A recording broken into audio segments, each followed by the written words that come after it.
I would say that for most places in the world and most of human history, we have been living in a religious world, a religious universe. Our sort of cosmos has been defined by religious festivals, by the community. So, religion in the wider sense of the word.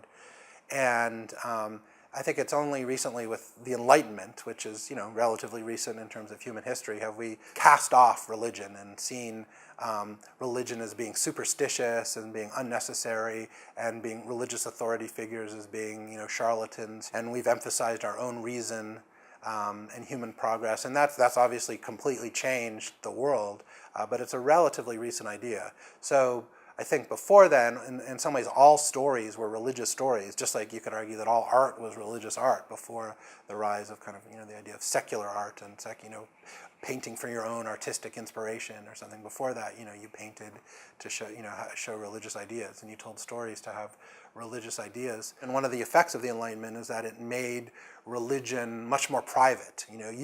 Religion was fine as long as, it just affected you. You could believe whatever you wanted to believe, but you couldn't really force anyone else to believe anything else.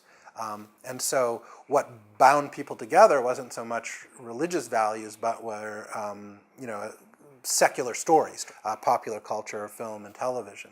I think another effect of secularization was the discrediting of religion as a kind of true narrative. People instead said, we don't need religion, we have science now. Science can explain things for us, and that's true, it does. I mean, especially since the late 19th and going through the 20th century, just all the revolutions in geography, in astronomy, in biology, in physics and chemistry, all of those have completely changed how we understand the world to work, what laws does it operate under. And I think religion has reacted to that with the growth of something that's been called fundamentalism, even though fundamentalists themselves say that they go back to the very earliest, forms of religion.